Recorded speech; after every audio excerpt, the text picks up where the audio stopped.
We are on the brink of a drastic change to the high school athletic scene here in the state of Texas. Today, the UIL Legislative Council met to make decisions on proposed rule changes. The big question heading into today's meeting was, will the UIL pass an amendment for split divisions in the postseason for basketball, volleyball, baseball, softball, and soccer? We got an answer today, and that answer is yes, as the Legislative Council passed the amendment. That means the playoff structure for the sports I just mentioned is going to look different. The top 4 teams from each district will still qualify for the playoffs. Where things change is the 2 advancing schools with the largest enrollment as of October 2023 will be placed in the Division I bracket, and the other 2 schools placed in the Division II bracket. Both divisions playing for separate state championships, which means there's going to be 2 state champions in each class, and it eliminates a round of playoffs, which can help El Paso area teams make deeper postseason runs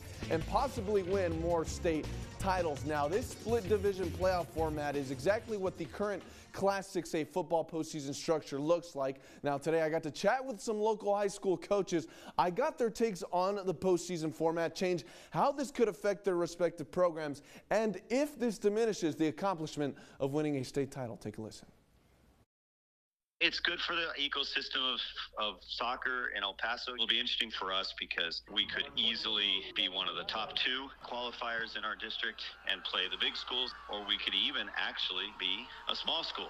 Clearly, it will be easier not having to see Palestine, not having to see Kilgore with their much larger enrollments. You know, we're always going to be in that Division I no matter what. So the bi-district's tough in and of itself. You know, having to go to that Lubbock area once we get out into the first round of playoffs. But then jumping right out, if you know, teams are lucky enough to get out of the bi-district round, we're jumping right into that Fort Worth area. And to see those schools, their enrollments jump from 3,000 to 5, that's a tough challenge. The negatives that I could think of, some people saying, well, they're watering it down or something like that, or but, you know, Texas is a big state. For me, personally, a state title is a state title. We're going to compete just like everyone else in the playoffs, the same format. And if we win, we're the last team standing, then we're going to be state champs.